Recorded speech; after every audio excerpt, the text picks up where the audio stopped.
welcome back to my channel.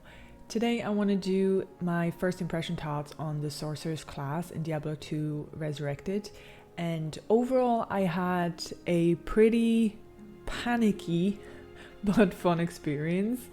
So I definitely enjoyed how strong the class is in general, but not so much the situations I got myself into. So without further ado, let's get into it. So my biggest point about the Sorceress is the strength. I think they seem to be insanely strong, depending on what build you play for as well. I kind of went with a bit more safer build. I read my skills and I was happy to go down the LSAT route, okay?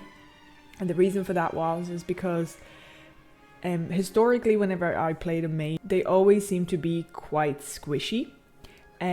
So either getting stronger armor, more HP, or, you know, just beefier type of gear would have suited them. So instead, to be on the safer side, I went with something that can slow the enemies down before I get absolutely annihilated. In this case, it did work, especially for those situations where I was going to get annihilated, and that was quite a lot. So I went with that build. I went with the Frost build and aimed down towards the orb. Throughout this I had a lot of fun. I will say though, she drinks mana like it's free, okay? And maybe that was also just the route I chose to go, but it does seem that a lot of the caster type classes do drink a lot of mana in general, which would make me want to go into more of the character points towards mana building, so that I can have more and more mana instead of energy or anything like that, which also kind of brings me to the point where it's quite fascinating that some of the character points that you can add into a class for caster type, it always seems to be going towards more energy so that you can run around faster, because you need to be able to run around and do more damage, kind of AoE. You're not just standing in a fight. And would be mana where I would go if I wanted to kind of pile on more and more, so I don't have to, so I can just do more and more and more damage. But I have noticed a lot of people seem to just say no to the mana, because in a future gameplay I think mana gets provided to you by a lot of the items, but for the time being, when I'm rerunning the Sorceress or any caster or the Necromancer, they just seem to drink mana like it's water, honestly. So that was one of the points that it was just getting to me at that point, because I really should have just added more points into the mana and just seen how that would have formatted overall. But I still had pretty decent run on it. I still enjoyed it. So one of the biggest pluses you could say for a lot of people, from Sorcerer's point of view and for the rest of the classes that I've learned, is a teleport, okay? And for most people, I'd say majority obviously, a lot of people use teleports for the more convenient gameplay, which I agree with. It does make the gameplay a lot more convenient when you need to hop over in the sewers or over the walls, and it does make your gameplay a lot faster, more convenient, just generally a speed run of it basically. But for me, the more I was being told about the teleport, the more I was getting upset about it, because yes, it is a very convenient thing, but it also makes me miss a lot of the gameplay. So previously, when I was doing my first impression and my reviews and such, I, as a gamer, I enjoy the challenge, okay? I enjoy just making my way through the gameplay, whether it's hard, easy, whatever difficulty it is, and coming up to these challenges and trying to figure these challenges out myself and giving it a try, even if it's multiple tries, and just doing it my way so that I can feel rewarded afterwards. Well, with teleport, a lot of that challenge was completely erased, okay? It was completely taken out of the gameplay and the maps and everything. So yes, it was very convenient, but once I was finished with my runs, I realized I don't feel as rewarded because I've skipped a lot of the map, especially for sewers. Like I used that there and I was like, yeah, this is super convenient, this is great. But I have missed that challenge, that fight, that extra XP, those items and everything. I just skipped it all. So at the end of that, I did feel quite unrewarded. I did feel like I was just skipping a lot of the content, and I can also understand that for a lot of people who have played this game for many, many hours and replayed it so many times, teleport is something that just saves you so much time at that point because you've done it so many times before.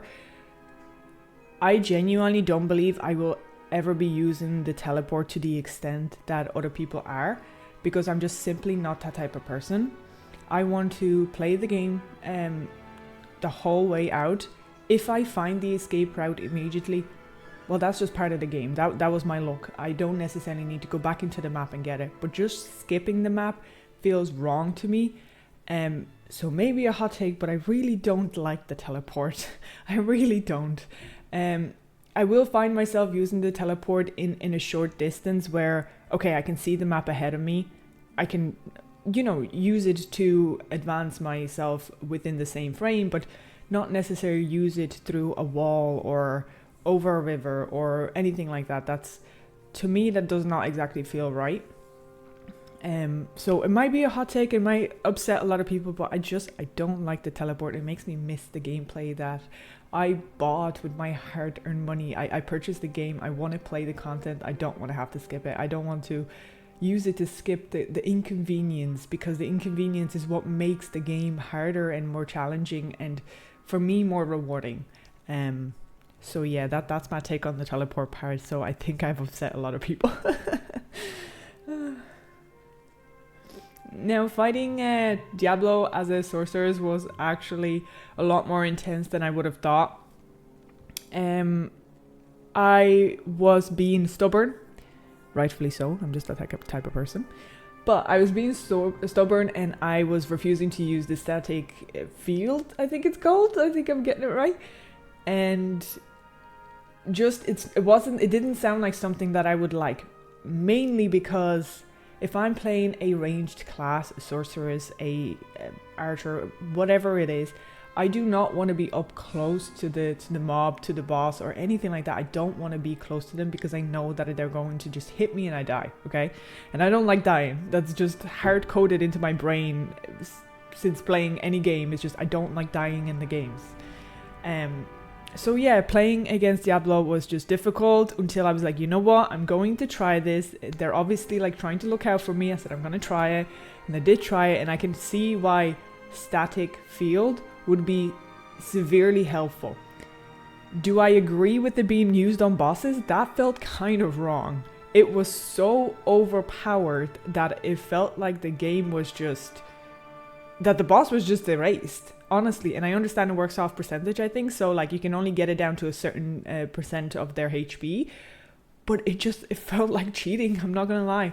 I understand this is also a normal playthrough, okay, so like everything is gonna get absolutely more harder, and there's gonna be a lot more armor, defenses, resistances, a lot more challenges, so this might not work as good in other difficulties, but this felt like an in-game cheat. That's how I'm gonna put it. I've completely erased his HP, and it was a very fun fight where I had to just focus on not getting hit, because if I got stun locked, I felt like I was going to die, and dying is off the table, okay? So I did actually find it quite amusing to just run around Diablo and try to get that static field off, and half the time being way too far from him, and just spamming it and just panicking and just freaking out basically. But I did find that enjoyable because it was part of the gameplay, and I was able to just mess around with it. And that's what I like about games, is if you just go out there and mess around with it and try things, it can be very rewarding. Even if these are the things that people suggest, eventually I do believe I would have tried these skills, because this was just the route that I chose. Doesn't mean I'm not going to choose the other routes for whatever other games, because this game has so much replayability that yes, I would like to try other routes as well, and seeing how much stronger they are, or maybe do a little bit mix of different elements and stuff, so overall that fight was intense, I could say. And anyone kind of watching me that stream, I'm sorry for the screaming and the howling and the other things. Yeah, those were war images just in my brain right there.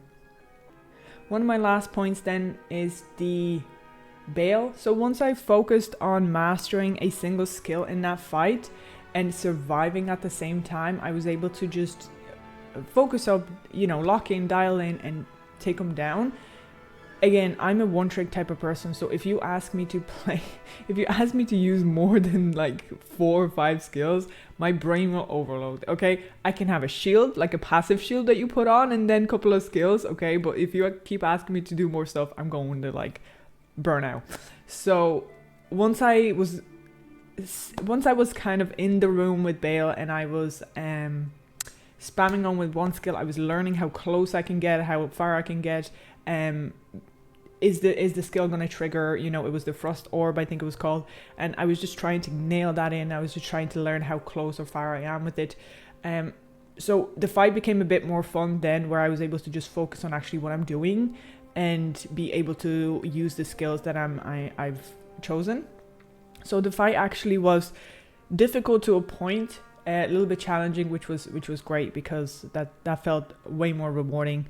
And turns out I thought I was killing the clone. Well, I was killing the real one. And I killed him, and I was just like, oh, okay, well, this is even better. Genuinely was trying to just kill the clone at first, but look, it worked out. It worked out great. And on another little note that I just thought of, even though I have notes put up, was that Act 5 will always be something that is very nerve-wracking for me because of the environment it is. And I've talked about this before in my previous videos. Act 5 will always be very stressful for me. As a sorceress who can use teleport, this was a biggest way out for me, which still felt unrewarding, okay? It's a very fine line between stressful and being anxious and challenging to being rewarded. And I think because the Sorceress was quite squishy, I genuinely just wanted to get out of that map as soon as possible. With all these smurfs, all these mobs and everything just piling up on me, I just wanted to get out of that map as soon as possible. So I've used the teleport to skip the whole map. Did it feel good? Not necessarily, because I didn't want to skip the problem. I wanted to fix the problem, okay? And for some of the other classes, such as the Paladin that I've reviewed, the Holy Fire method was absolutely brilliant, and it worked so well on the actual Act 5. As to its Sorceress, I ran away from the issue. I didn't fix it. I didn't try to combat it. I genuinely just said, you know what, I'm not dealing with this, and I skipped it. And it felt so wrong and unrewarding to do that, as I mentioned before. So just a little thing about the Act 5 is I don't think it will genuinely ever feel good to do Act 5 with any of the champs, any of the classes, because it's so chaotic. But I would prefer to try and battle and combat the issue than just escape it, basically. So should I have just stayed there and done damage? Most likely I should have just tried it and given it a try and see what it felt like to run through Act 5 with Sorceress with the AoE damage that I have. But it was just so nerve-wracking, and I chose to skip it, and here we are. So that kind of leaves me at the end of my first impressions. So somebody mentioned, and also one of the videos I watched before, Sorcerers is usually called a glass cannon, if that's the type of build you go with, where you just build into more mana maybe and not as much HP. And yes, this felt like that from very many places, for a lot of the places, especially in Act 4. I had a huge panic attack, and I genuinely needed to take a minute, because I was like, I almost died. Needed to take a minute. So it is very true, and it is very scary. So I don't think this class is specifically for me, unless I just go for more tanky build on a mage, which could be interesting. Never know. But overall, fairly enjoyable, but too dangerous for my type of playstyle. So I would have to tweak it a lot more than I did. Just, you know, even just get like better, stronger gear, or just build more HP than anything else, and just kind of suffer on the mana side of things. But yeah, overall, those are my thoughts about the Sorceress. Fun, squishy, scary, dangerous.